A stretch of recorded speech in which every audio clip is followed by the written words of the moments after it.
All right. Hello. Welcome, everybody, to another episode of MCUATL's Beam Stream, Beam being broadcast examination of art and media. I'm Leonard Millsaps. I'm joined by the rest of Unit 1218. We've got Greg, we've got Mo, we've got Bliku, who will be having a little bit of technical difficulty, but she'll be audio only. We've got Darius, and we have Jason, aka Cap. So once again, thank you for tuning in today and interacting. Feel free to send us little messages. We'll try to get you guys featured and answer any questions you have.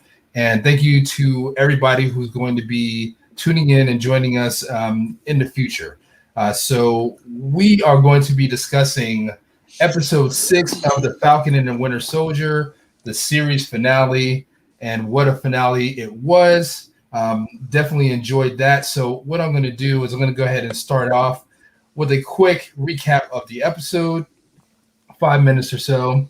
And the title of the episode is One World, One People. We open up with in New York City, aka Peachtree Center here in Atlanta. Got the GRC Council. They've been taken hostage. We get a glimpse of Sam flying in with his new propulsion technology. Bucky enters the restricted area, and Sharon, under disguise, quickly joins him. Carly and the Flag Smashers, upon seeing the heroes arrive, they initiate their plan. We then get the entrance we've all been waiting for of Sam Wilson in his brand new Wakanda-produced Captain America suit. We get a little funny moment. Excuse me, who are you? I'm Captain America. I thought Captain America was on the moon. So Captain America immediately faces his first test with Batroc. They have a little bit of banter, and Batroc taunts the robes doesn't make the monk. So, he obviously doesn't really believe in this new Captain America, but he's about to. So while Cap is fighting Batroc, the Flag Smashers enact their plan. They abduct the council from under law enforcement while in transport. Sharon brutally takes out an enforcer with mercury gas while Bucky pursues the ground convoy. Cap, knowing his priorities, cuts short his fight with Batroc to pursue the abductees that are being transported by air. We next see Carly discussing the next steps of the plan with the Flag Smashers. They become a little reluctant when Carly mentions killing the hostages, but eventually go along with the plan. While Cap continues to pursue the helicopter, Bucky engages the Flag Smashers, who now have control of the hostages. Bucky is at a clear disadvantage until John Walker, aka Cap Zero, enters the fight with his cosplay shield. Sam finally takes control of the helicopter with some slick shield throwing and a little help from the new and improved Red Wing. Carly then takes control of one of the armored transports with the hostages and attempts to send it over the edge of the construction site. John Walker tries to pull a Steve Rogers and pull the truck to safety, but he's accosted by the Flag Smashers. And then we get to see Cap swoop in and make the big save while showing off some new Red Wing abilities. And we get the crowd. That's the Black Falcon there, I tell you. No, that's Captain America. After hitting the Flag Smashers with a little 3-piece shield toss combo, Cap joins with Bucky and Walker, and Carly expresses her distaste for Sam's new outfit. Batroc lays some smoke so the Flag Smashers can escape. Cap, Bucky, and J-Dub pursue. Carly catches up with Sharon, and it's revealed to us and Batroc that Sharon is the power broker. Sharon takes out Batroc. Carly shoots Sharon, and then Carly engages Sam, who arrives on the scene just in time to miss the critical details.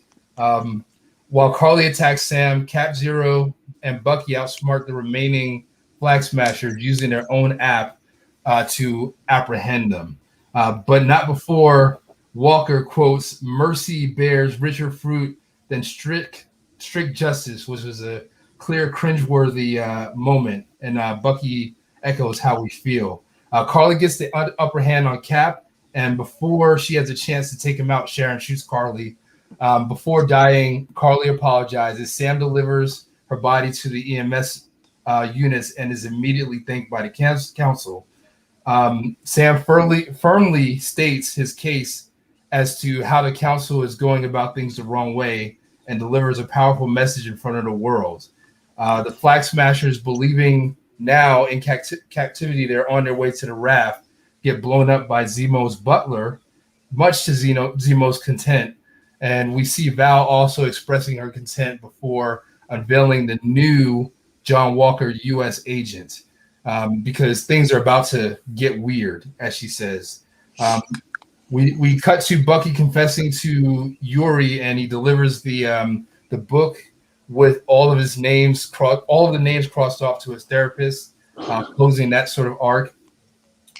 Sam visits Isaiah, who expresses in his own way that Sam did a good job. And Sam takes Isaiah and Eli to the brand new Isaiah Bradley dedication at the Captain America exhibit at the Smithsonian. We end the episode with Bucky being invited to the cookout, after which Captain America and the Winter Soldier is revealed as a continued series title. And then there's a stinger after the credits, in which Sharon Carter is pardoned, but she's still a power broker. So fun times, lots going on in that episode. But yeah, so we're gonna go ahead and start off and talk about our thoughts on this episode. I don't know. We can just go in order. What did you guys think of that suit? We'll start there. That's the biggest thing we were anticipating from last episode 5. It did not take long to get there. So let's weigh in on that. Wakanda has good tailors. You said what now? Wakanda has good tailors. They have good tailors. It's probably the most comic book accurate of the suits that have been made for any of the live action stuff. I mean, it looks like it's literally like they took the artwork and just said, you know what, bam, we're gonna go ahead and actually put that in there. My takeaway from this is I love so far, both with WandaVision and this show, the final reveal of the hero's final form. I am just anticipating those third-party companies, overseas mass producing those suits. People putting the orders right now for those new Captain America suits, because they're out there right now. Us cosplayers, we already got our eyes out, typing in our keyboards. But no, it looks really good. Really, just right off the page. Maybe I'm in the minority in this one. I did not care for Sam's costume. Yes, it is ripped right off the comic book page, like Mo said, but I don't know. It just when I saw Scarlet Witch's costume, I was like, ooh, that looks dope. When I saw Daredevil's costume in the last episode of season 1, I was like, ooh, that looks dope. But when I saw Sam's, it just was like, it just was. I know Captain America's costume is traditionally on the nose, but even my favorite Captain America costume is the Winter Soldier costume that he wears, that dark blue one with just the one star. That was my favorite one of all of them. But I don't know, I just didn't care. And I just didn't feel like Wakanda would tailor something like that it didn't seem like that's what Wakanda would do. Like, oh, let's make this bright red, white, and blue and white headgear. Yeah, I didn't care for it.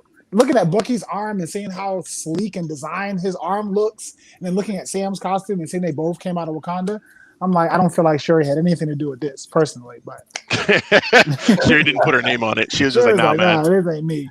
That ain't me. Say the same thing. I mean, similar, right? I'm gonna say on I've watched it 3 times. It grew on me a little bit more. I definitely was familiar with the comic version, and I just thought it was okay from that iteration. I like the details and little accents they put in it. They did use the star in the middle from Steve's suit as well. It looks cool. It may not appeal to everybody's taste, but it looks cool, right? I'm not gonna say I hate it, but I'm feeling like we should see iterations like we did with Steve's costume over time. What about you, Bliku? I feel like all of y'all are some haters because, especially Jason, like, I can't believe that you made that comment talking about how you don't like it because you're a Team Cap. And if anything, they kept elements of Captain America's costume and they also kept elements of Falcon's costume. And I feel like they were trying to give us something.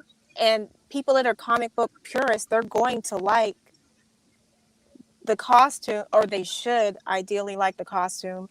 But then think about how everybody's costumes have evolved over the course of all of these movies and the shows. Like Wanda showed up looking like somebody from Hot Topic, okay? That first time that we met the Scarlet Witch, that was a Hot Topic special, and y'all all know it. So don't do it. So don't do it. That was his first run, and y'all are some haters. I'm not a hater. I didn't like I Cap's didn't think first. it was like the best in the world, but listen, no, I didn't think it was the best in the world, but I also didn't think it was the worst. I think they could improve on it. I don't think they movie-fied it. I know that's not a word, but it is one now. And that's, when you take what's in the comic and looks very cartoony and try to make it look more real world and, like palatable. And they're not there yet. Give them some time. Let them work. Okay? I mean, Let them work. that's fine. That's fine. I didn't. I'm kind of like on the side of Jason, and it's cool. I was happy because it does look just like the comic book costume, but coming from Wakanda, I was just thinking they would do something a little bit extra. I feel like it's kind of like a slap in the face of Isaiah because he's like, I don't care what you say. I'm gonna rock this red, white, and blue, like no matter how many of them, hate me, and but that's a different thing. But my other thing is I'm gonna need my man to have like some type of some kind of power, right? Like so maybe they could have infused some vibranium up in the suit to where he's just not a regular dude, man. Yeah, I was. I don't know. Agree. Because, I agree because he does have a feat, right? So we'll jump ahead a little bit. He does have a feat in this episode in which he catches that the armored truck, right? Mm. So come on now, we know that if there's something exerting that much force on his back and there's a weight in front of him, he should be squished, right? Mm-hmm. So maybe there's some sort of skeleton frame or something underneath that we can't see that helps with that. I don't know. Greg ain't buying it. Greg ain't buying it. So let me. I will say this. Petty. Maybe there's something we can't see. I know. Show me that. No, hold on. But here's in defense of the suit, and in defense actually of to respond to Jason, because I saw he threw that in there a little bit. In response to the first Avenger suit as well. Those are very practical suits. If you think about it, they look like military practical suits. I think that Wakanda is not just going to give their secrets to everybody. I know that they're in a sharing mood since Black Panther 1, but that doesn't mean that they're giving away. They're being like, hey, man, let me go ahead and put this little vibranium thing in here, and all you got to do is think about it, and the suit will go ahead and go nanotech. They're not going to do that because you know what? That's giving away the farm. They'd be like, hey, listen, man, we're going to get you some wings.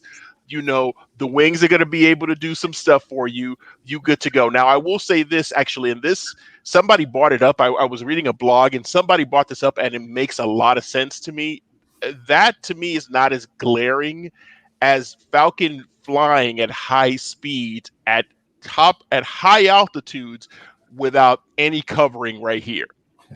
That he's able to breathe rich oxygen and be completely and totally fine. That's the part that, to me, I'd be okay with you putting in a little, even if it's transparent, a little transparent mask or something like that, something that comes up and goes down, whatever the case is, when you're in flight, because you doing all these maneuvers at high altitudes and you just like, oh, it's like nothing. It's like whatever. No, that to me, that's where I lose. Like him pulling the truck up, I side-eyed it a little bit, but at the same time, I was like, it's a comic book movie. It is what it is. Some of the weight was still being supported by the beams. Let's be honest. He wasn't picking up. He wasn't deadlifting a truck. He was trying to pull a truck off, push the truck back in, and the beams were still holding on to it. So that's my 2 cents. Well, yeah, he was holding the truck. His thrusters were on, and he had 2 red wings also helping him hold the truck up. So no, that wasn't Sam, and I'm 100% sure there's vibranium in that suit to help him out. I just looking at it from a standpoint of how it looks as a suit. That's not something I'm just like, Wakanda made this? Nah. Sure he designed this? No. I even agree with Kevin's comment about the cowl. Maybe it's just the cowl for me. That white cowl on his face, it just looks completely weird to me. I didn't like Cap's first costume in First Avenger. I didn't like his first costume in The Avengers. I didn't start liking his costumes until Winter Soldier. And even when he went back to his old costume in Winter Soldier movie, I rolled my eyes like, I hate that costume. It wasn't until like Age of Ultron, and then even Civil War, I was like, oh yeah, I like these Cap costumes that he got here. I like these costumes better. It took a while, so I agree with that. It took a while to get to, I like these. But some people got nice costumes off rip. Like Daredevil, yeah, he had just the black, Scully and the black whatever. But when he came out with his fit, I was like, oh, all right, this is clean. And Wanda, yeah, she looked like Hot Topic girl for 5-6 years. And then when she came out with a legit costume, it looked dope. So as long as Sam has been, the Falcon, yes, it has evolved, but I'm not feeling. Maybe it's the cow. I don't know. I'm just not feeling the costume design. I feel like you're still a little bit salty that it's not Steve Rogers. That's just me. I feel I'm all for a black Captain America. I'm all for a black Captain America. That's a beautiful thing. It's not about him being black. It's just okay. Y'all boy. Y'all are picking this thing apart, and it's not even like that deep. They have to have a jumping point, and at least they made an effort with his versus Wanda. Like, I just don't understand how y'all don't see this. There is an evolution to everybody's costumes, and he's got to start somewhere. You got to start with the one that gives like a throwback to Steve Rogers, of course, because that's how he got the shield. You got to keep the elements that are Falcon's costume, and you got to make it cosplayer friendly. That's why there's nothing over his face. They don't want us to die. You're saying basically, Bleakley, you're saying that basically the design is made because they already know people are already in their house. Like, how am I gonna get this on? How am I gonna zip this up right up to here? And all this other stuff, and because I'm okay with that. Got them assembly lines lined up. The assembly lines are already lined up. That official merch is already in the workshop. Official merch, so it's coming. I'll take it a step further. Yes, official merch. I like John Walker's costume better. You just wait until Halloween this year. I'll go a step further. I like John Walker's costume better. Wow. John Walker's costume is clean. John Walker is trash, but his costume is clean. That's legit. That's a legit. At least he could sneak up on somebody. Like Falcon ain't sneaking up. Black Falcon. Black Falcon. He can't sneak up. You on know somebody. what? I don't think. All right, but let's here's the thing. I'm here. But let's put this into perspective. If Bucky was the one who asked, Ayo, hey, listen, I need a favor. He asked for this. Actually, do you honestly think, especially the through line of the show, which was Bucky kept pushing on Sam, he gave you the shield for a reason, for you to actually go ahead and carry the mantle. You think he didn't have some say in telling her, hey, listen, this is what I need the favor. Can you go ahead and put together a suit for him that's reminiscent of Captain America, so that way actually he can embody that again? That's ultimately, again, it'd be great to be able to say, yeah, you're going to go ahead and have a black suit or a gray suit or a red suit. but that's not the point of this. The point of it is he even the wings, they all have to have an aesthetic look of like, I am Captain America. So that way when he shows up on the scene, he's Captain America. He's not Batman. Batman is the one who's riding around in the dark and not trying to be seen by anybody. That's never been Captain America's role. Captain America had a stealth suit in Winter Soldier. That was a stealth suit. Wasn't his regular suit. That was a stealth suit. So he is not designed for that. He's designed to be like, hey, listen, man, pop, pop, pop. Here's all the colors. Pop, pop, pop, pop. That's what he's there for. If you say so. Well, Bucky is not the person to go to for fashion tips anyway, okay? Bucky should not be giving anybody fashion advice. You see what his outfits look like? Where was he clean in Winter Soldier? But I'm saying his stuff is so basic. His stuff is so basic. He doesn't have like flashy designs or anything with any of his stuff. He's from the 40s. He don't have. But so is Cap. Cap has time to integrate. Though, and Cap has more swagger than he.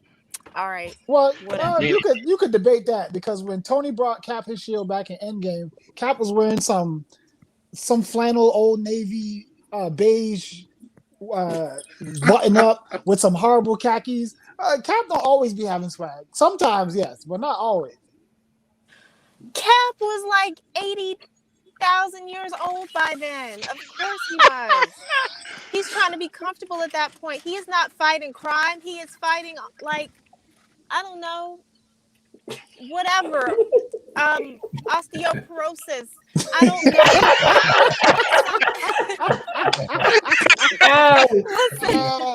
know. He's not gonna be wearing. He's not going to be wearing anything flashy at that point. Wow. The person that got swag is Tony. I'm gonna go ahead and just all these things, Bleaku. You are just a hashtag machine. I'm just typing in hashtags for everything you're putting in there. Osteocap. Osteocap. I'm just saying that he has other priorities at that point, other than if he's clean or not, because he's already booked his boo. They're all cozied up in the house together. So what's left? Mm-hmm. You're right. All right, Leonard. Let's meanwhile, Bucky is still out here. You said what? I said you can't take the heat. Bucky, I can take the heat. We can do this all day. I can do this all day. Oh my goodness. But Bucky is still out here like side-eyeing Sam's sister. He wants a piece of Sarah. We know this. You're not used to That's seeing why African he Americans showed just walk up, freely. cleaned up. That's why he cleaned up before he showed up to the barbecue. You're right. You're right. Bucky knows what he's doing. Had sunglasses on and everything. Everything. Bucky got some closure and he's ready to move on to the next step of his 100-year-old life. Let me see what it's like to date a black girl. I will say, close it out on the the whole uniform thing. One thing we did observe that it was faster, right? We did see that he could really move up there. I know Ashley really loved the wings. I think they were cool the way they were. The wings were really cool. Also, I'm going to say only because I've read this book here, the Wakanda Files here. Mm-hmm. I know that Shuri's studied some Stark tech, and not that she needs to, but I feel like the hint at Stark level tech at the beginning of the series, looking at the propulsion system there, how it's got that blue light, it kind of reminds me of some Stark repulsors as well. So, I would love to see a breakdown later, although I know we're not going to, but because it's too much nerdy detail. But to me, it'd be cool to understand the technology behind the wings and the propulsion system, because we know the wings have to be vibranium, right? Mm-hmm. Right. It took a whole helicopter blow and it just brushed it off without a scratch. So pretty neat. I guess that's another feat from the episode there. Let's talk a little Cap Zero. some John Walker, because his role in this episode was very interesting. We've been hating on him as a whole the entire series. Does he get redemption? Is what I'm asking, I guess. When he came through, I before the episode even started, we all knew he's going to be in New York. I assumed that he was going to come through and start some mess. So the fact that he came through and kind of helped Bucky at the last second when they were burning down the GRC vans was cool. It was fun. It was fun to see his shield get messed up, his little toy shield get messed up. Same one that Mo got. It was cool to see him actually fight, and there was no problems between everybody. It looked like he finally got his head on straight. I know that's not going to happen going forward, but it seems for at least for this at this moment, he understood it was not about him, and he just wanted to help the team out. So it was cool seeing that. I don't know if he has full redemption, so to speak, but he was at least on the path until he changed to the black suit, which is actually much cleaner than the blue suit, which is still much cleaner than Falcon suit. But we're not gonna go there. Go ahead, y'all. Wow. I think actually for me, I think they rushed his redemption a little bit. I appreciated it and I liked it because comic book heads know that U.S. Agent is a good guy for all intents and purposes. But I feel like there's a couple of criticisms I have for this particular episode. That being one of them is that the redemption feels like it was done for the sake of being like, we got to go ahead and push that part of the story arc. We got to close it out. So we got to go ahead and throw this here. We got to put him in a situation where, he could run after Carly or he can go ahead and save the hostages. So on that perspective, I feel like they could have done a little bit better. Maybe actually that's something for the future when Captain America and the Winter Soldier season 2 comes out. Maybe that's something they'll develop, is talk about a little bit about his perspective. But it's is he redeemed? No, but that actually can open the door for some really interesting storytelling, character building, that you can have it be where this is something that is always going to come up and always going to be on the back. People are going to refer to. It's going to be like, yeah, you're not Captain America, and here's the reason why. And him having to basically, try to make a try to do whatever he can to make amends for it, even though he's a good guy now, depending upon what Val is considering what she's doing. But from an acting perspective, again, and I think actually this has been echoed by a ton of fans, because there's a lot of crazy people out there who basically went and crazy on the actor itself. That's a testament to good acting, that you can go ahead and look at a character and be like, I hate that guy. I hate him. The funny thing to me is actually that's a lot of people have put the analog to him and somebody like Homelander. I don't think anybody ever gave the guy who plays Homelander death threats. Maybe they didn't feel that they were strong enough. Maybe they were like, nah, man, I'm not gonna mess with that guy. But all that to be said, that's a testament again to his acting and to the writing of the show, that so many people had such a visceral reaction to him, and it's good to see that. And it'll be nice to see sort of a redemption road for him down the road. All right, Darius, let's what you got? Yeah, somewhere Goldie and Kurt are happy. They're happy parents right now. But yes, this is our gift to the world. The next generation. I'd like to see him do a Big Trouble in Little China next or something. But anyway, it was wonderful to see. I've always felt that pieces of me have always felt sorry for John Walker. That like I said before, he didn't set out to be a terrible guy. He was a bit of a jerk, but he did not set out to be a terrible guy when he joined the Armed Forces.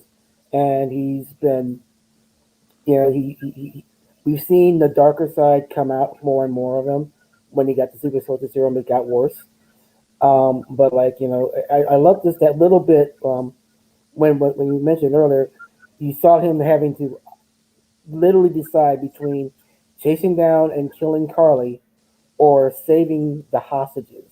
And it really hurt him to actually make that decision. And actually he ultimately does that. But like he's been like one of the best layered antagonists or a complex villain that we've had. And so like both he and Isaiah have been two. I think have been the two of the strongest elements of this entire series. Um, they're like the subplots, but like they've been the most. Um, they've been the strongest written elements of this of Falcon and Winter Soldier, and I loved watching while I was watching him play out. I mean, I will say though that I have a friend of mine, Dr. Kelly Sacato. I know so much she's going to watch this. She's going to hate this show for one reason. I can already anticipate this. There are no, but like I said, with the exception of one maybe, there are no good female characters in this show. Except I have to think about it. We have Sam's sister Sarah. We get her, yeah, her being a good female character, but then we also get Contessa Valentina Allegra de Fontaine. I'm sorry, man. I love hearing Hasselhoff say that in the Nick Fury movies. So I got to say it like that forever.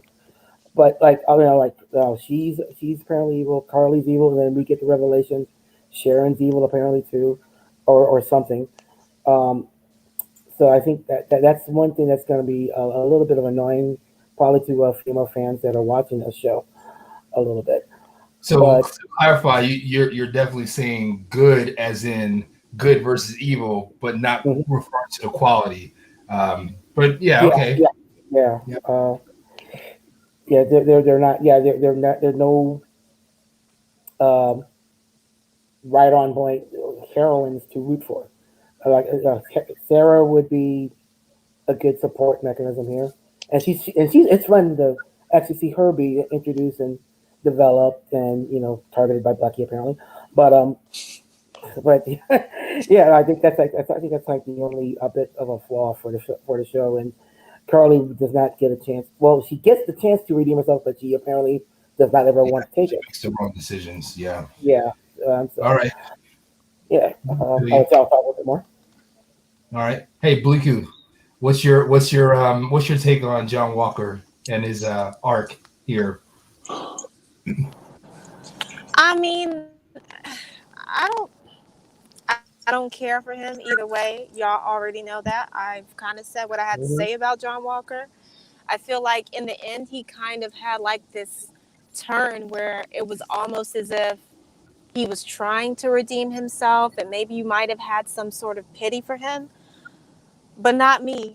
You're not fooling me, because the minute that he got somebody else behind him, backing him in that great value version Captain America suit, he was like ready to go again and just do whatever they told him to do. So it's like you're backtracking again, you know? So Yeah. I don't know. I don't have anything positive to say, because you made a circle. You made a 180, and then you went right back around another 180. So you ended where you began. Interesting. That's all I That's got. true. That's true. I will comment also on the setting of that reveal of the U.S. agent costume reveal. Uh, I guess we should it's implied that being that he was in that setting, that he was also pardoned and restored. He kept saying, "I'm back, I'm back, I'm back, I'm back." There's no other reason for him to be in the room where they had the hearing if they weren't going to have another hearing to give him back some sort of honorable status because of his I guess his efforts in New York. So I believe that according to the government, he is redeemed because of that. Mm-hmm. That's my sense there. Makes sense. I agree with Mo. I felt like it was rushed. I felt like a lot of stuff was rushed though. Yeah. I was wondering, like, did he have like a trash can lid that he turned into a Captain America shield? Mm-hmm. I think it's what Bliku said. It's like, you see the difference. You see like Bucky, who's been a soldier, who's been a tool, who learned his lesson. He's like, yeah, I ain't rocking with these fools no more. And then you got Sam, who's like walking down the middle, towing the line. And then, Cap Zero comes in and he's, like she said, he's going right back into that same thing. So I think he's just, he's okay with being a tool. I definitely think he's voting for Trump in 2024. I don't, yeah, I don't know how much of a lesson he learned. Just the fact that he had to think, should I save these people or should I, go after my target? Like, he's not getting it. Which makes for a cool villain, right? Or an anti-hero. Let's say. So is he a villain? Yeah. I'm more in the camp of anti-hero. Yeah, I think that's right. Yeah. So, he's a sociopath. Yeah, he's brainwashed. I don't know. I see, that's the thing is that he's a soldier. That's what I was going to say is Right. that ultimately this show talks and drives home one thing. I think above everything else is that ultimately these are people who serve. There are different levels. Like everybody in this, all of the main characters in the show served. Bucky served. Falcon served. John served. Isaiah. Isaiah served.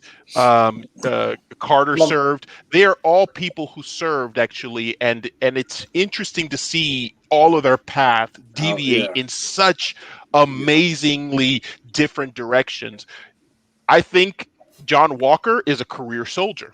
That's what he is. He's a career soldier, and he basically will go ahead and actually, yes, his next gig is working for this lady, and here are your orders, and here's your stuff. Okay, cool. That's what I got to do, and the reality is that's life. You have people who are, hey, I'm going to step out of line. I'm going to forge my own path, and then there are people who are just sort of like, man, I need somebody to tell me what to do because I don't, and that's the reality. So I don't. That's the reason why I would say, to Darius' points, there's a part of me that feels sympathetic to him because I don't feel like he is. I feel like just like everybody else, you have your good stuff and your bad stuff. Some people, their moral compass is not really well attuned, and they basically go with wherever the wind flows. Is he gonna be? Is he a MAGA hat? I don't know. I mean, I don't know. He said it, man. Like he was like, I've done everything that you guys told me to do. I did it how you told me to do it. I'm paraphrasing because I only watched it one time. But yeah, it's like that's all you need. In his mind, he's I mean, as a kid who grew up, on military bases, you have those people that they feel like, hey, I'm doing everything the right way. They, I think we talked about it in earlier episodes, so. Won't have to go too deep into it, but I think that's what I like about characters. Just like Carly, like she felt like this is, I'm doing what needs to be done. I'm doing and that's usually how people are. You might look at him as a villain, but he's just doing what he thinks, what he's been told is right. So I think it makes for an interesting character. Like I definitely want to see him back. And see what they have in store for him. I still also think that he's probably going to vote for Trump, but I'm not mad. It's like, whatever. It's a certainty. It's a certainty. Zemo served too. Zemo served. What about John Walker makes up? I'm just curious. I'm not defending him at all. Let me put that out there right now, mostly for Bleaker. What are y'all? Sounds like it. I'm not defending John Walker at all. I like his costume. That's it. What makes y'all think that he will vote for Trump? See what I'm saying? Curious. He's a secret fanboy. Ouch. Look, if I was going to be a hero, it would be fashion just as much as function. My shit going to look good. My shit going to look good. I'm not going to be out here in the streets like Quicksilver. He just fits the description, man. Like, blonde hair, blue eyes. No. It's not that. Like, it's the way he walks. It's his mannerisms. Like when he went over and do you know who I am? Like, he just fits that. Entitled, or die. America, yeah. Yeah, that So sounds do y'all about right. do y'all Checks off think all the boxes. because the serum, and I don't know if this particular strain of serum was perfected like Erskine's, is supposed to amplify what's already inside of you, Yeah. or what kind of person you are. Yeah. Do you think if he Yeah. was not given the Captain America title, if he wasn't given all that responsibility, if he was just a soldier and he took the serum, then do you think he still would have walked the same line that he walked as Yeah, Captain because he America? still has Yeah. that fragility, like on Yeah. the inside. You know what I'm saying? The Then he insecurities. wouldn't be. He has, you know, he still has those same things. I don't think, like him being given the mantle, being given the shield, just brought out like where you could see, like he thought, okay, just because I have this shield, y'all got to bow down to me. You Well, know, not necessarily, because when he was the first Yeah. time we saw him, he was in that locker room. He was nervous as shit. He spoke to his wife. He spoke to Lamar. Like he really, I felt like at least in that particular part of the story, he was like nervous for his first time in his soldier career. Like this is something bigger than me. This is something, this is huge. I don't know if I'm be able to do this. He was like, right? I don't. It's right there. Like That's a the instant decoy. but that's And then he also the loses I Lamar's don't. I right don't. hand. I don't. I disagree with you, Bliku. I If think he actually didn't have that serum, that's if he the didn't have through that line serum, of. we would not be calling him Cap. We would be calling him Karen. Y'all Well, know he'd it. have been dead. I'm just If saying. he had that serum, he'd have And been dead. I'm not And saying, and I'm not saying that yes, actually that's not the case, but I think the through Captain line of that Karen. character through and through, Okay. his through line through the entire show was he, in his conversations with Lamar, in his conversations with his wife, in his conversations at the very beginning, he was somebody that actually still was struggling. I think there's more layers. It's great to be able to villainize and say, "Hey, this person is this." And again, I'm not defending the horrific things he did, but I want to just sort of put to light that again, everybody has shades, and every shade. Some people have darker shades, some people have lighter shades of what their personality is. Ultimately, he wants to. I genuinely believe he wants to do good, and the truth of the matter is, if you ask anybody who anybody in life actually that has a specific stance on something, they don't sit there and say, "Oh, I want to do it because I just want to be evil." No, they have their own personal Right. sort of conviction as to why this is it. So I think in his case, I think from a compelling writing perspective, writing a character, it would be great to see his evolution or de-evolution. Maybe he actually goes hard all the way down, and then you really are just like, wow. Or maybe actually it's a continuous struggle for him, just like it is for everybody else. You have you just have a struggle that you have to deal with. That's your cross to bear. U.S. Agent has been used in so many different ways in the comics, both as a villain and a hero. So either one is entirely isn't. I mean, like we think Val may be Madam Hydra of some sort, Hmm. so he may be working for Hydra. In fact, we did just get word that they are going to be filming a fourth Captain America film focusing on Sam Wilson now, and so we may be seeing these other elements come into play in that regard. That's true. I think to what you mentioned, and tying that to the last scene we saw her in, when she says deliberately that things are about to get weird. We don't need a Captain America. We need a U.S. agent. That's very ominous. Yeah. Yeah. And I feel like part of that it could be shade because of who Sam is and the fact that he's in there and people won't accept him. And this is kind of like, they're changing the bar, right? That's which is a theme we all know. But it's very interesting to see how that gets brought up, and I'm sure that's going to be tackled in this movie that's coming up because it's got the same writing team, correct, as from what I've heard That's as from this one, the yeah. series. So they're not going to shy away from that. Yeah, I would agree. And I'm glad you brought that point up because, like, we have seen that,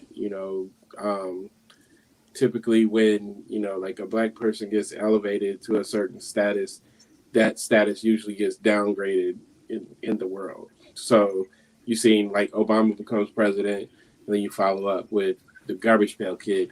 So it's, So it's a similar theme. I'm glad you brought that up because I do feel like, and Sam kind of alluded to it, that some of y'all right now are still looking at me crazy. Mm-hmm. So God, that this speech. black man, wearing that mantle, I'm sure they're gonna be like, we need somebody that can, get dirty, and that's when the We need somebody to agency. represent us. Yeah. So, Yeah. But cool. I keep thinking about that's like one of the two biggest, hardest hitting elements of this episode. Sam's speech and actually convincing this council to actually help the world instead of proceeding with their plan, and the speech he gave about race and who is power and who is powerless in this world right now, and that and everything as usual with Isaiah Bradley as man. I was nearly in tears, like along with I imagine with all you guys.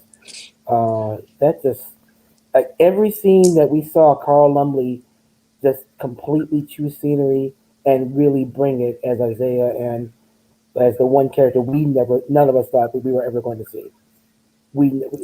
Can you really say when you watch Captain America in the movies and anything that you was going to say, yeah, they're going to actually get to Isaiah and actually talk about him? Like, nah, they ain't going to touch it with a 10-foot pole. I can't even find the graphic novel right now for anything less than 900 on eBay. Oh, They are not even. hey, Ashley, let's put our graphic novel on eBay real quick. Yeah, I'm serious. I'm trying to find it on Amazon and eBay. That thing's like $900 at I this point. told you They've to not get it reprinted it yet. digitally, man. I sent you the link. It's digitally available. I Buy mean, that bad boy. I know. Stanley said it best. I want to feel comics like I want to feel something else. Yeah, you can. So and y'all, you can Google his quote. I won't say it. What just happened? I don't know what. I don't know how where this podcast move went. on. Let's move on. We're moving on Yeah, to the but no, next. but my point is that I like comics. I like to read comics. But but for whatever reason, they've never really reprinted that particular story, and now it's like right in your face, and it's like, wow, we're really at that point, and so I absolutely loved the entire series and just this episode just from bringing his story and actually, yeah, a lot of complex characters, a lot of different layers to serving, like you guys have said. Yeah, this show, this is like one of the best bloody things that the MCU has ever done. Right, I wholeheartedly agree. Of course, we're gonna circle back to that. But I want to first go ahead and talk about Carly as well, because we kind of skipped past that because in between the speech and where we left off, we do get those reveals. We get Carly, and then we get get to Sharon Carter. But what about Carly? Is the progression of her arc similar to let's just say another certain popular series in which a female character becomes a villain, and to the dismay of all of its viewers in the last season? I'm talking about Game of Thrones, she with that whole turnaround with the arc, she becomes a villain and starts killing for no reason, and it doesn't really make sense. Is there similarities here with Carly, that happened at the first bombing of when she explodes the car bomb? I feel like it sort of took a turn there. What do you guys think about her arc? I think similar to Daenerys, I think it was rushed and they didn't. They kind of, while in the beginning they showed like this nuance. At the end, they just got it to the point where she was just kind of like insane. She was just killing like even her people were not really understanding what she was doing, and I feel like it's just that they didn't take. I mean, it's a 6-episode series, season, so they didn't have time to develop a lot. I felt like it was just rushed. I didn't like it because I was Team Carly for a good amount of time, and then she just, fell off the cliff. It's like, let's blow up some stuff. Let's kill these people. Let's kill stuff. Yeah, I was gonna echo. I'd say actually this is right now this is 2 for 2 for Marvel for me when it comes to antagonists and villains. It started off with my boy over at WandaVision, and now with Carly. Honestly, you could have taken Carly out of this entire series, and I would have been like, okay. I would have actually, and I'm talking overarching everything. Looking at actually the entire show itself, I really didn't. I don't know what it was about, whether it was how she was written or how the circumstances and stakes were written on it. I felt like it was just I don't know. It really ultimately fell short for me. Like and I've heard rumors that they had to revise the script last minute after the pandemic went into full swing, and that there was a rumor out there that they were actually going to cover a topic about a pandemic, either that the Black Smashers were going to themselves initiate, or that they were trying to help the refugees with vaccines and stuff like that. And I think that would have, they Marvel shied away from it. If it's true, Marvel shied away from it because of the real world issues. But I think that made the Flag Smashers, like, I never felt like the stakes for the Flag Smashers were at any point, even if what their message was something that resonated, I felt like their execution as a antagonist was just sort of like I said, I could take it or leave it. I was just sort of like, yeah, they're there. And whenever she would come on the screen, I'd be like, I felt like I was looking at my watch waiting for her scene to end, because I didn't care. I didn't care for her. I didn't care for her compatriots. I just wanted to move on to somebody like Sam, somebody like Isaiah, somebody like Zemo. Uh, that's the one thing about this series that I think really I didn't care. I didn't do anything for Yeah, me. they used her and her crew like as a vehicle, but Yeah. they didn't really invest in because Question. even the wise, like, it's like, I get it, but I guess because we've seen, people be called terrorists, and it, to me, it's irresponsible, because a lot of times these people are like freedom fighters. I didn't all the way get the sense that they were freedom fighters. Like, they, because of some of the, like, once you start like killing people that aren't even in attack mode, you know what I'm saying? It's just like, Yeah, and a lot of times they lose their way. Carly clearly lost hers during this whole ordeal, and I honestly enjoyed the scenes where Sam went in and tried to talk her down, and I actually did enjoy their conversations and understanding her motivations a bit more. Um, I mean, I know that people generally feel that everything was rushed with her, but like I had the impression that she had an agenda even before we saw her enter into the series. So we got a bit more development that we just did not get to see in a way. Um, but and then also the attack on the fact that somehow she got these super soldier serums to make her a genuine threat. And you're right, that does feel like it's more to advance the presence of the power broker. We learn as we learn about that, and having an actual antagonist that's worth fighting and everything.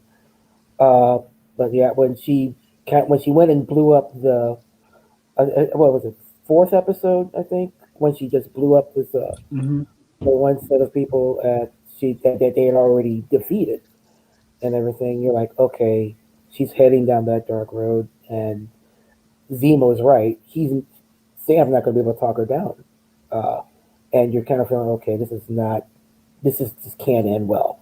One of these people is going to take her out completely, Right. and may or may not have a choice to do it. Um, Do I you never think? got. Oh, I'm sorry. Go ahead. I never got to see Game of Thrones. I'm sorry. The first two episodes honestly turned me off. Seriously, it really did turn him off. I'm with you. I'm with you, Darius. Don't feel bad, man. I never I, never had any interest, and I, probably never will. Do but you guys think that given all that's been said about Carly's arc, do you think Sharon fell victim to that same thing? I mean, I see a lot of similarities, so that's why I wanted to pose that question. Yeah, Yeah. it was the same. I also got to mention I told Blico after episode 1 that she was the power broker. So, but I'm pretty sure everybody had figured that out later. Yeah. But yeah, and I mean, I'm not gonna just like shoot guns at the writers or anything, but it was another thing that was underwhelming because they didn't really, they didn't spend enough time building it up. Um, so it's like at the end, that little cutscene, it's like woo, woo. It wasn't a huge deal to me. And I would agree. I think actually they sort of go from, in my opinion, they go in tandem. Having Carly be the antagonist and then having Carter be the behind the scenes antagonist, they were those sort of, they could have meshed those two, not characters, but maybe actually streamlined it and not had it be where you have these two people who are basically at the 12th hour, dun dun dun, I'm the power broker and you used to work for me. And like I feel like that part of it was just sort of like when the scene played out in that Mexican standoff, I sat there and I'm like, okay, yeah, the Sharon's the power broker. Okay, big whoop. Oh, she was the one who was contacting Carly. Big whoop too. I'm like, but like, why do I don't care. I really don't care.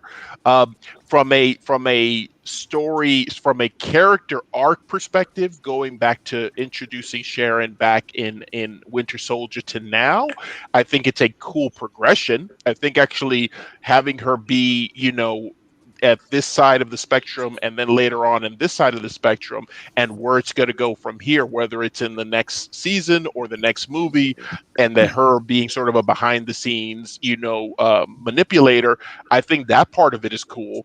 But for the sake of this particular show, I'll agree with Greg. I think actually they could have, there was, and not to, again, there's a lot of really amazing elements the writers did for the show, a lot of really amazing pieces to it. But I think that part of it was weak because Carly, I think there was no stakes for Carly. And then the reveal of having Carter be the power broker was just sort of, it was again the MCU's worst kept secret. I think the funny thing about that particular reveal is the fact that I think it was a case of fool me once, shame on you, fool me twice, shame on me, where I think people on the internet were like, that's not the power broker, because you know what? I was expecting myself some Mephisto and no Mephisto. And now it was the other way around. It was like right in our face. And it was just like, oh yeah, that's exactly what it is. She's a power broker. And it was one of those things where now it was a complete reversal where everybody was just like,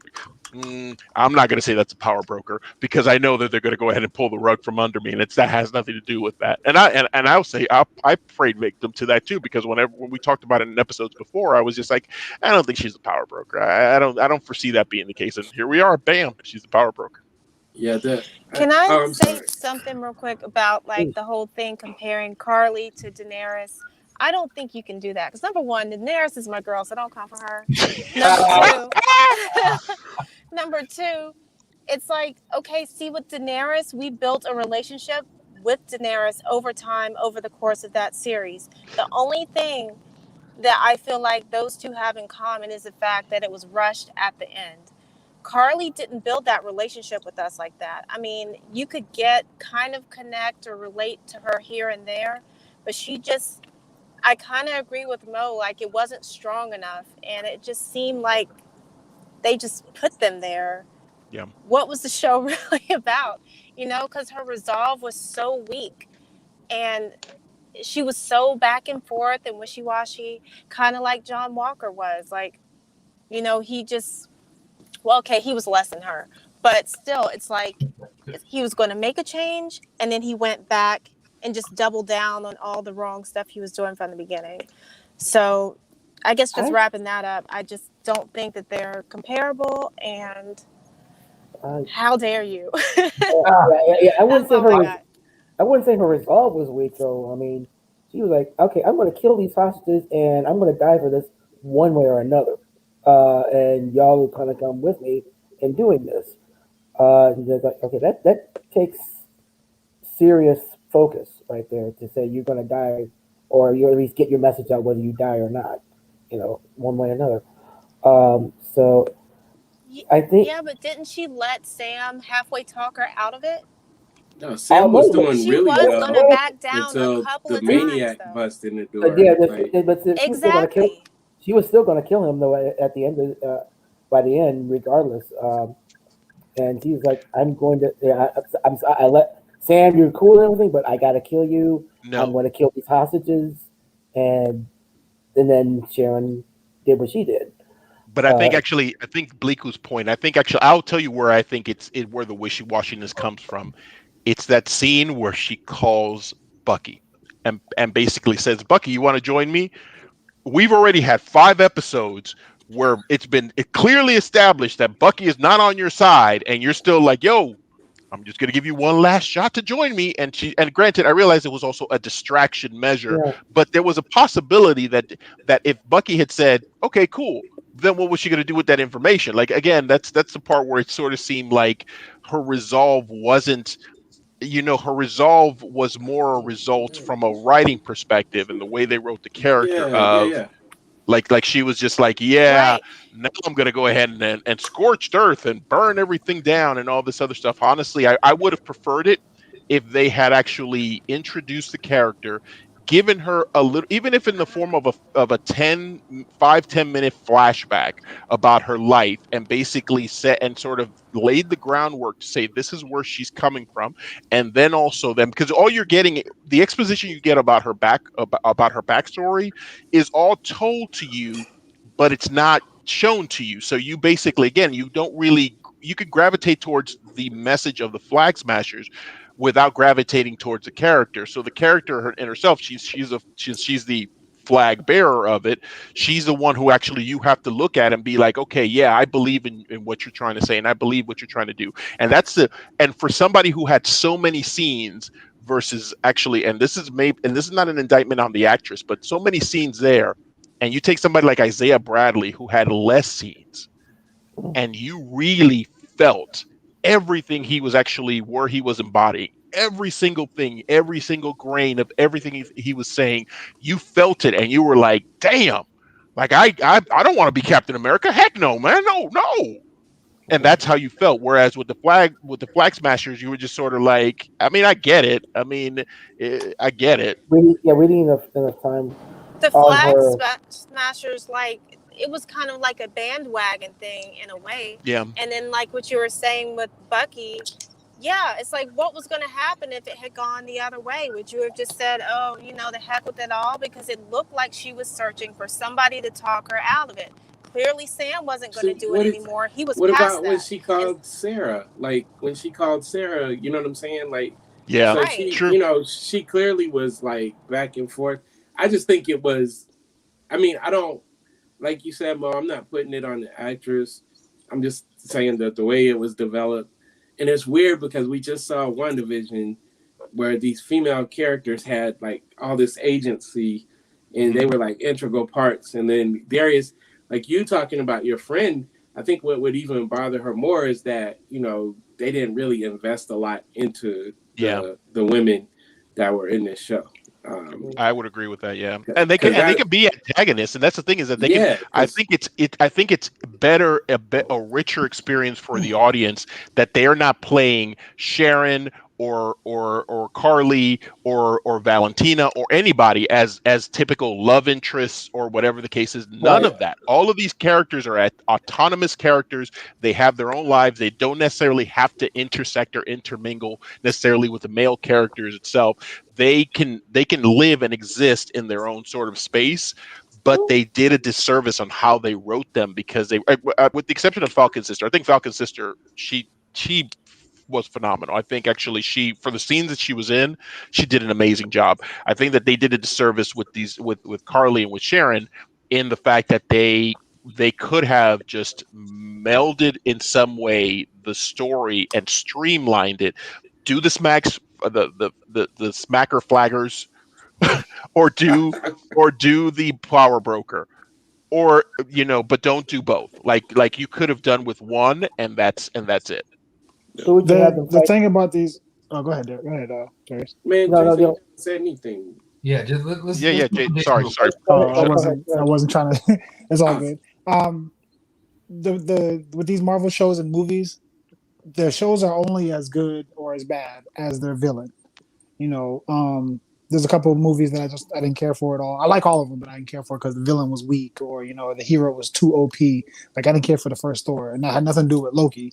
That had nothing to do with. I just felt like Thor was too OP in that movie personally. But and I like Ragnarok because Hela is an interesting ass villain, in my opinion. The villain of this show wasn't Carly or Power Broker. It was the United States government. I mean, that's the fact of the matter. They deal with the government in every single episode. Their betrayal for Sam and the Shield, them putting John Walker out there, what they're doing with the displaced people, the GRC.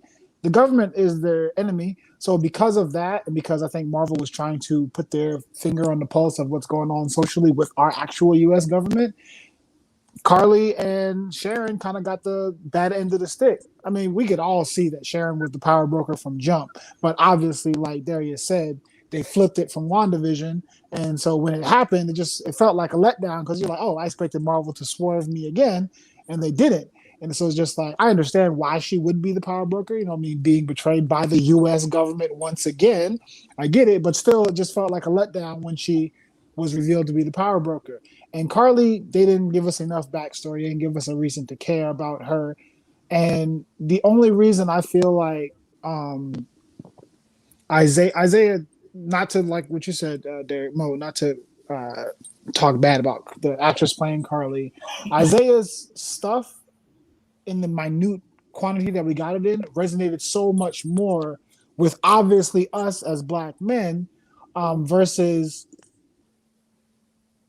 Carly's the whole sentiment of being displaced by the government, being kicked out of their homes. And I can't speak for all of you, but I just assume because we all live in America, we have never had those types of issues in terms of being displaced out of our home, kicked out of our countries, X, Y, and Z. So and it's something that we do see on TV in the news because people do go through this, but you can sympathize with it, but you can't really empathize because I don't know that struggle. Not saying that I can't help you out with that, but I don't know that struggle.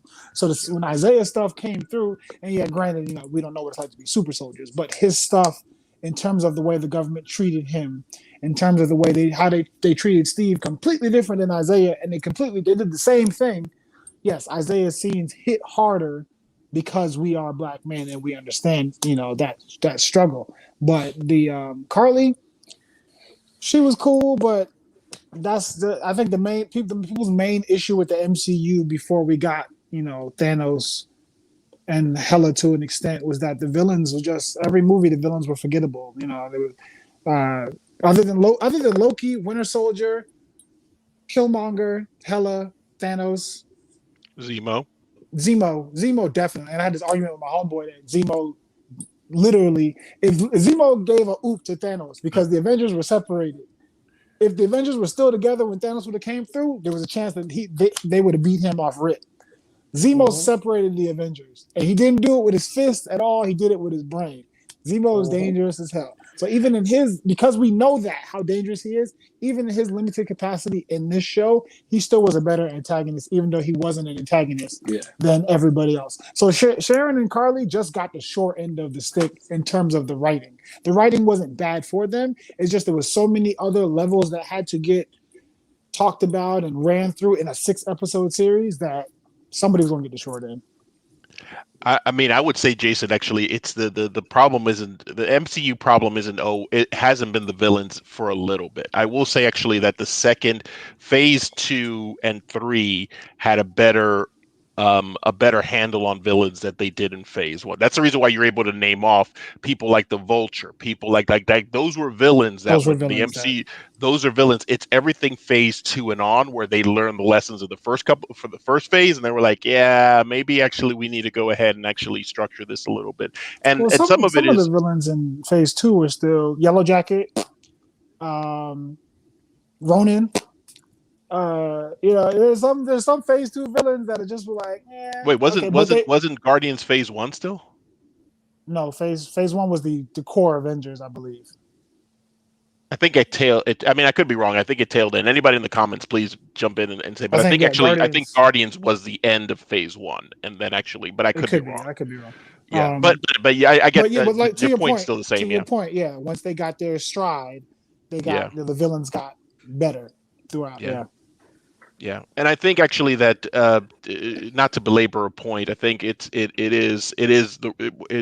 ultimately it's the writing, and ultimately is what do you have enough time for in a show like this with so many characters that you have to develop. So I get that, but I do want to point out something that I think that again Marvel now on the positive side that Marvel has done is that they've created an appetite for secondary characters to get their own shows. Last time it was Agent Wu and Darcy. This time it's Zemo. Tell me you don't want a Zemo show with his butler out there, almost like a Batman, because that's what it was. That's what it was. I tell you what, my daughter was watching. Actually, we were watching the episode last night. My daughter said, "Is that Alfred? Why is Alfred blowing up the truck?" And I'm like, Alfred. I'm like, this isn't the same universe, but you know what? It works. Yeah. It did work. Yeah. We do get.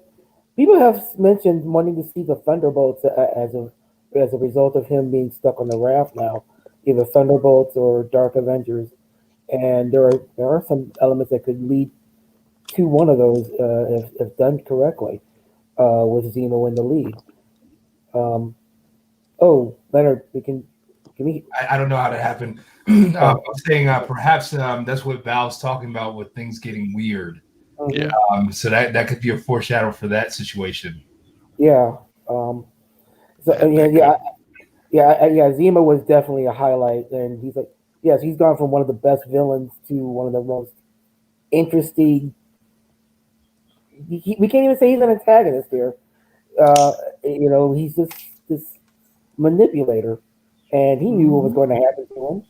He knew once the Dora Milaje got to him, he's like, "I'm just gonna chill." Yeah. Wait. I want that Zemo show. I want that Zemo show. I would have liked to see General Ross be the power broker personally. Yeah, General Ross would have came out as the power broker. Thunderbolt Ross, if he'd came out, that would have been interesting. That would have been more interesting to me. Just because we know he's obsessed with the super soldier serum. Why would he be selling? That's the thing, is that General Ross as a character and the way he's been built is very loyal to U.S. interests.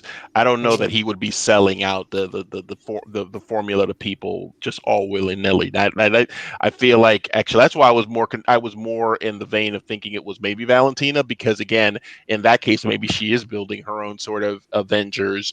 And that's where things are getting weird, because maybe they're cherry picking people from that are in prison and still alive, the MCU villains that are not dead, people like and villains that we know are coming back, like the Abomination's coming back. I mean, you can cherry pick the ones you want and be like, we're going to put these people in a squad together, and they're going to be our Thunderbolts.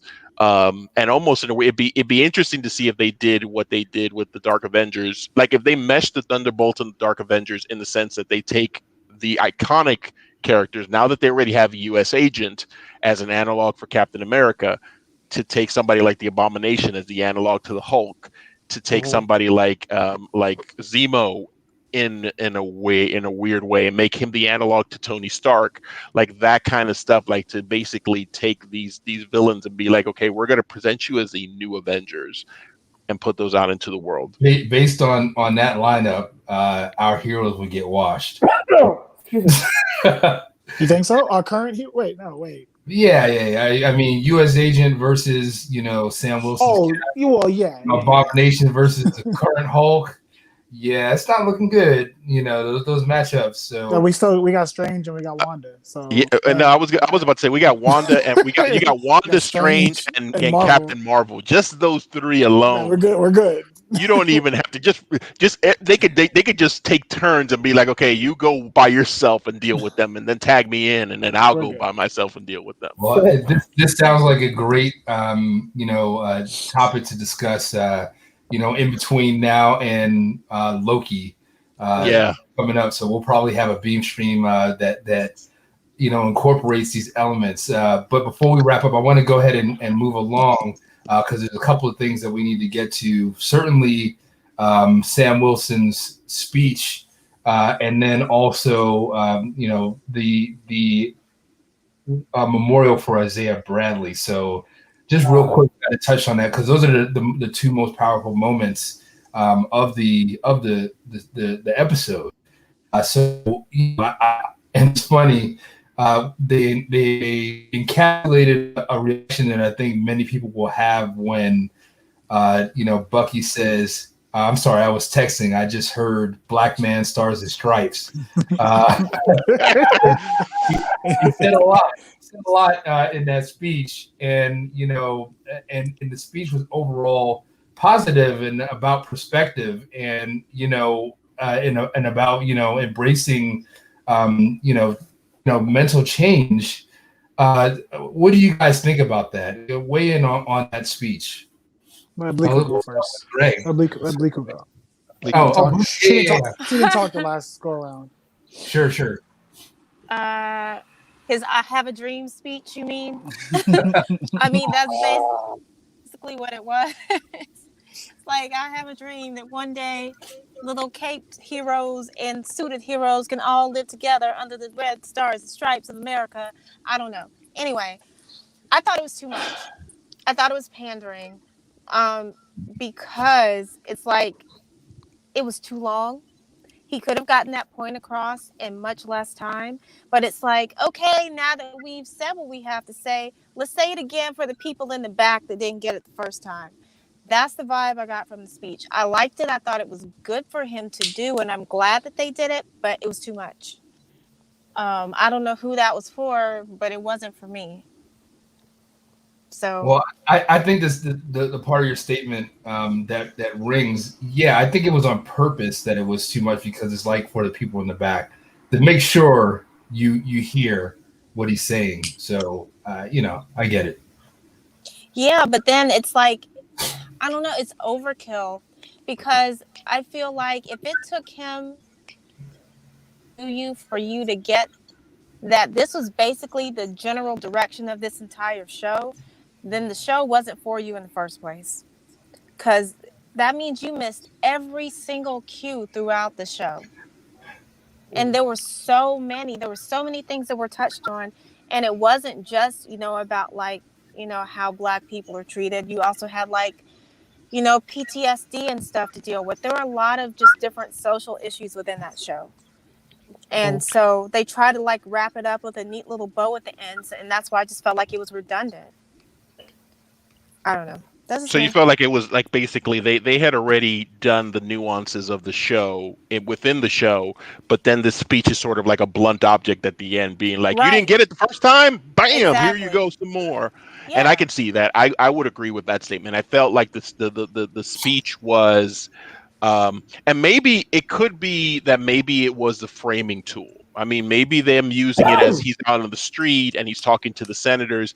Maybe it's the framing tool that's the issue. Maybe actually had the framing tool for it been they are at a Senate hearing or they had, like after the fact, maybe that would have been a little bit better, like for the audience itself to digest, because I think it's very easy to sort of look at that scene and say, hey, they're doing it because this is what would happen in the modern world. Everybody has cell phones and everybody would have been recording Captain America basically talking down to these senators and all this other stuff. But the truth of the matter is that in the real world, you would have had CNN cutting in every 2 seconds in between every damn freaking word that Sam was saying, yeah, we're live right now with the senators are here, and we're just going to try to listen in a little bit more. What do you have to comment on it, Leonard? Well, I mean, and that's what would have happened in the real world. And unfortunately, I think that in a weird way, it would have almost been better in a hearing after everything was said and done, where basically, when they, where the government doesn't unofficially give him the shield, but officially gives it to him, versus this being where they're like, well, thank you for saving us. I guess you can be Captain America. Like, that feels like secondhand. Like, like it doesn't feel like they really learned their lesson. And you're right. I think for me, the speech wasn't bad. It was just sort of like, it was a nice speech. It was a lot of nice sentiments in there. But you're right. I think the show already covered all that at the first go around. The show covered it, but like when you write an essay on any given topic, the body of work can be amazing. But if you stumble on a conclusion, you're not going to get the highest letter grade that you're supposed to get. I think it was important for Sam to have that speech moment, because everything that he has been saying has been to Bucky, has been to John Walker, has been to Carly, has been to Torres. He has not had an ability to speak to a large audience, let alone the government directly, about all the crap they was doing to him since episode 1. And plus now he is taking on the mantle of Captain America. It's not all about just throwing the shield and beating some bad guys up. It's about being a symbol of hope, being a symbol of forward thinking, being a symbol of, helping everyone out. So I think it was important for Sam to be there in the streets in front of the senators, saying what he's pointing fingers like, you doing this wrong, you messing this up, y'all need to get this shit together, X, Y, and Z. It wasn't the typical Captain America, the price of freedom is high, but it's a price I'm willing to pay. It was Sam creating his own lane, because he was talking like, y'all messing up. What's the deal? What y'all got going on? Like, he was talking to them here, person to person, but also saying, I ain't gonna say super inspiring, but inspiring enough things, and it was for the world to hear. So Right. I get what you guys are kind of saying, but at the same juncture, I felt like it was important for them, because even though those nuances throughout the show on everything that Sam has been saying had been there, people who didn't want to hear those nuances could have ignored it. At this juncture, ain't no nuance. I'm telling you what it is. The government is, like I said before, the government is the bad guy here. Y'all messing up. Let's do X, Y, and Z. Let's fix it. Let's get it straight. And I don't need y'all to tell me I can be Captain America. I went and did the shit myself. I went and got the shield from your boy. I went and got a new costume. I'm wearing it. I didn't need no clearance to come through here and save y'all lives. I did it because I wanted to. I don't need the government. So I think if it would have been like, if he would have did it inside of a Senate hearing or something like that, it would have been more like, okay, Sam is doing it, but now for you guys' approval, now I'm going to meet you guys on your terms and have this conversation, versus where we in the middle of they were in Manhattan, in the middle of the street. What's good? Y'all gonna take the shield from me now? Nope. I'm Captain America. Deal with it. And I'm gonna fly off and go talk to my friends. I'm the captain now. Greg. Oh, I'm sorry, Darius. In that one moment, I did not mind the speech's length, because Isaiah pretty much knew this. In that moment, he accomplished more by talking to these people than he could by punching anybody out. He like right after that, the council changed their plans, decided not to displace these people, even with the bit that one of the senators literally said, like, how do we accomplish doing this when, like, are we when we're like, you have people that were already living there, and then bam, the blip happened, undoes the undoing of the blip happens, and bam, these people are back. How do we solve this? And it's a very difficult, very complex situation. But Sam actually tries it done. Like, look, this is what needs to be done. It's a hard decision. I can't completely do it. And in that moment, he accomplishes more than he could ever possibly accomplish just out fighting bad guy X. And that's truly the biggest moment where he really became Captain America to everybody. I don't mind the speech's length. I was happy with it. So yeah, go ahead. All right, last word on this. If you want to weigh in, Greg. Yeah, I wasn't feeling it. I thought it was. I mean, just because of like what was being said, it's like I felt like Isaiah dropped the mic on Sam, and it's cool that Sam's gonna try, but I guess we've seen that way. You know, people try, and it usually doesn't end up any better. Those people were put on the spot. There was cameras, all that stuff. So, you know, sure they're gonna change, but overall, are they gonna start? You know, like really helping out the displaced people? One of the things that they touched on a lot, but they didn't fully explore that concept of all these people being blipped back into the world. You know what I'm saying? Like to really show how that affected the whole world, with overpopulation and all that kind of stuff. And so I don't know. I was looking at my phone. It was I didn't it wasn't like executed that great to me. But that's my own personal stuff. Um, I feel like Sam is going to be in for a rude awakening, unless they make this world different than what we've been living in. Well, And I don't think so. there's going to be a rude awakening. I think he's fully aware of what the government is about, and whether they heeded his words in the middle of the street or not, he's going to continue to do just like he said to Isaiah Bradley. I have to continue to fight, regardless of what's the point of all the pain and sacrifice if I don't continue to fight. I don't think he meant that literally with my hands, but with my words and the things that I stand up for and do. I don't think he's assuming that I made this great speech in the middle of the street and the world was watching it. The government's about to change and everyone's going to be happy. Nah, he ain't stupid. He's still. So with that, because he definitely hooked up the Isaiah, and I think this is what we were talking about next.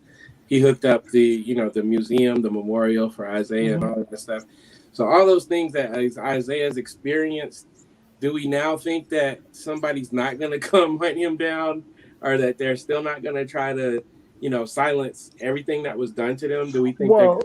I think the monument was just to say what Isaiah had did positively for the country. I don't think it went into but maybe remember, him specifically being a super supposed soldier. To be dead. Like, well, yeah, I think he's still dead. I don't think Sam went out and was like, "Hey, Isaiah's still alive.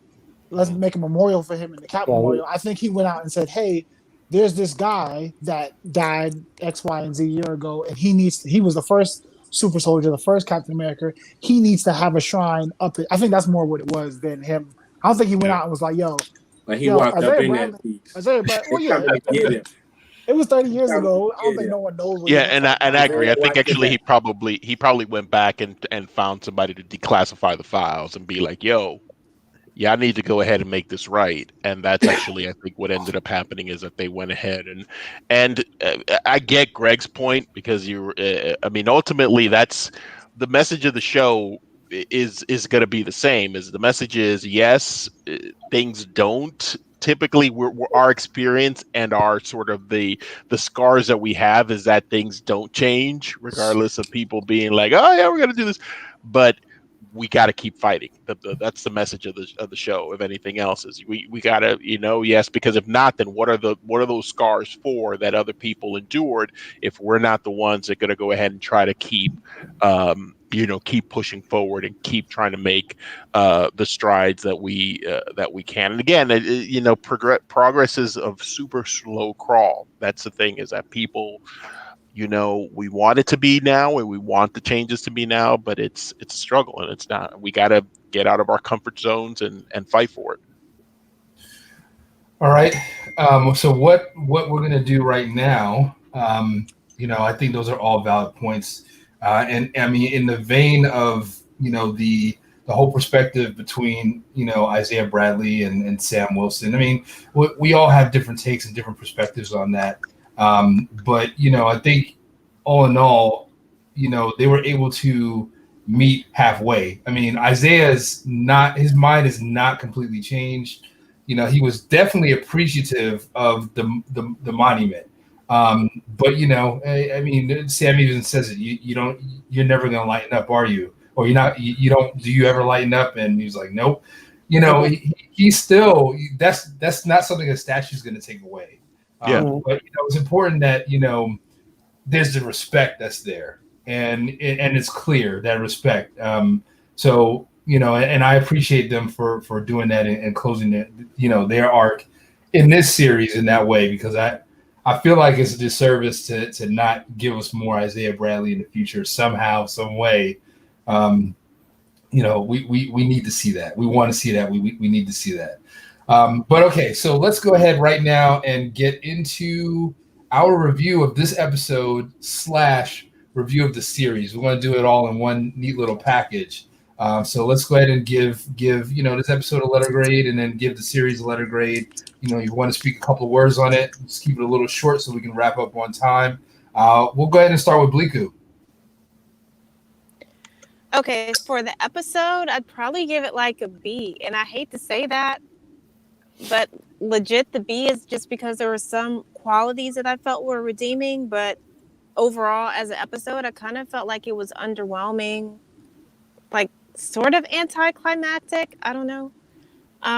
And then for the series, I guess I would give it an A-, because it did have a lot, but there were just, I don't know, it was not enough to give it an A+ or even a solid A. So I'm going to go with A-. All right, Darius?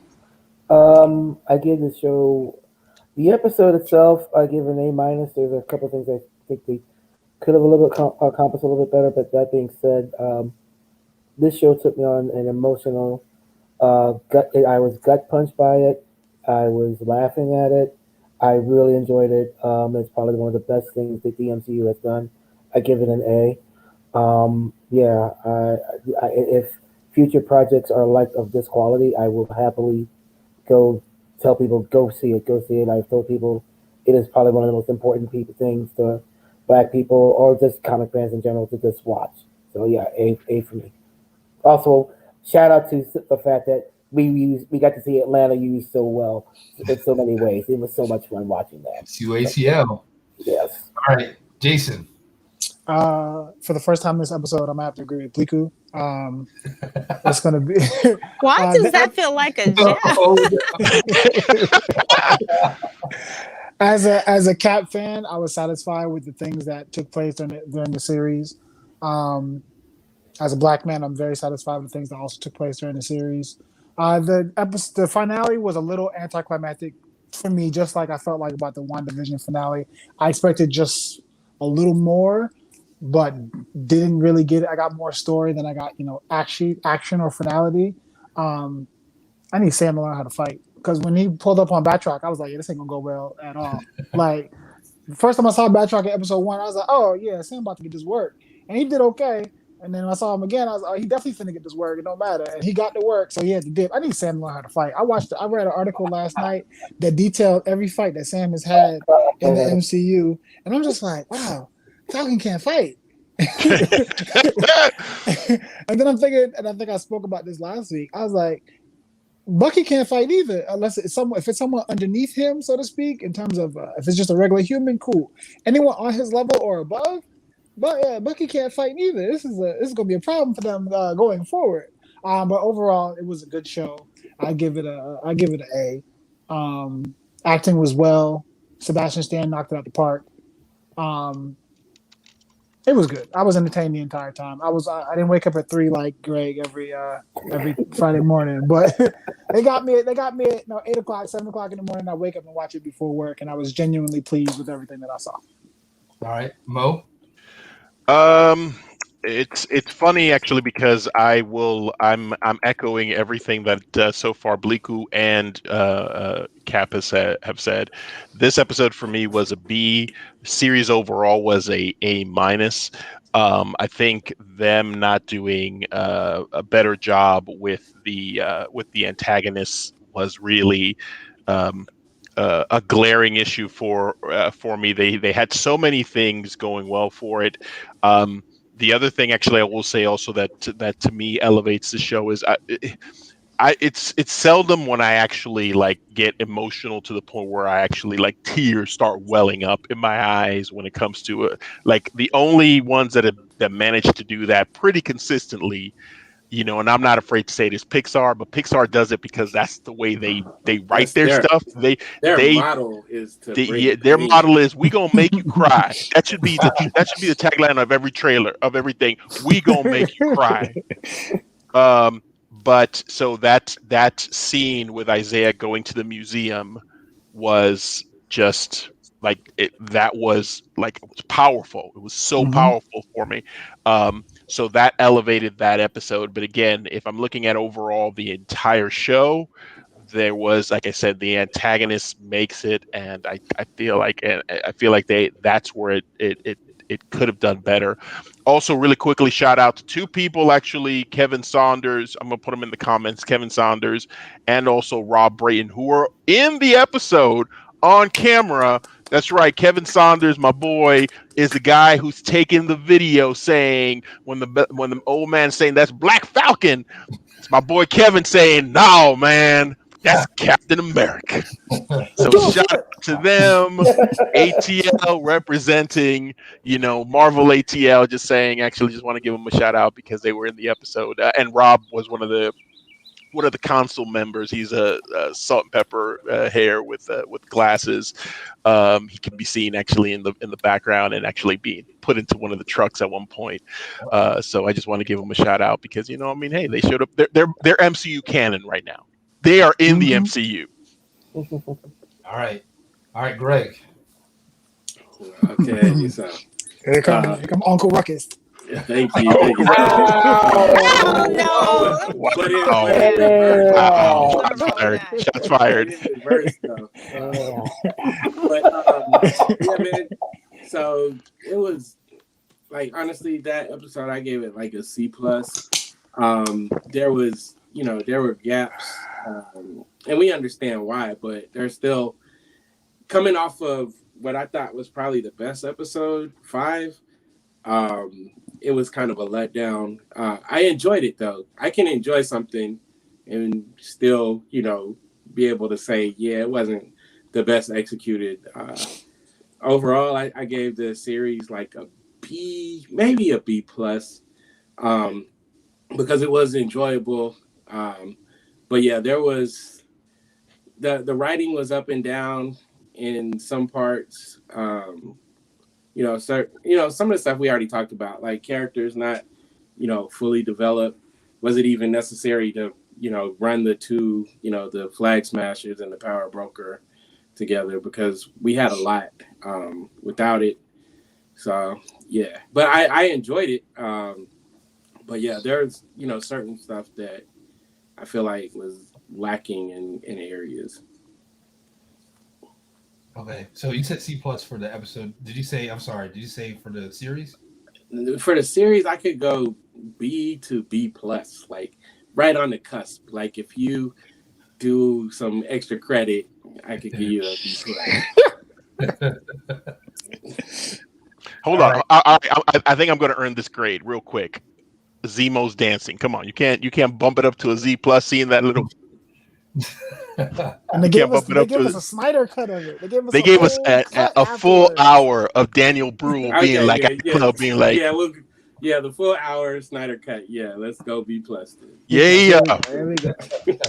Daniel Bruhl, everybody. So as far as this episode, it's funny because I think a lot of the criticism is coming because you're measuring the show against itself.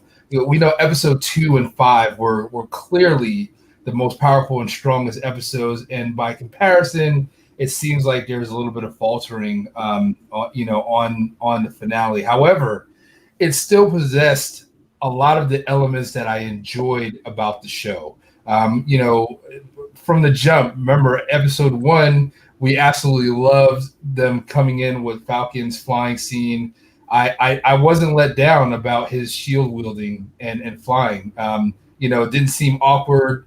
It was right on time. His strategy. I think it really showed him as a complete hero that's leveled up from his prior self. It had the emotional moments. I really think that this episode it earned a solid B+, in my opinion. Thus, giving the entire series an A- in my book. Because I think that I don't know. I wasn't expecting this series to be as deep, as gripping, as it was, and I mean, I'm really shocked, honestly, and it's got to me rewatchability, and I think it sows the seeds for a lot of stuff to happen in post, which is great. So I really appreciated the series, and yes, A- for me. So with that being said, we're going to conclude this episode of the Beam Stream. We've got a few weeks, I think about 7 weeks until Loki, and then we have July we have Black Widow, but we'll be back between now and then with some another Beam Stream, just talking about MCU, the state of the MCU in general, and some other topics. So stay tuned. But we appreciate everybody for tuning in to this episode and watching in the future. So thanks again, and we will see you guys next time. When Captain America falls his mighty shield.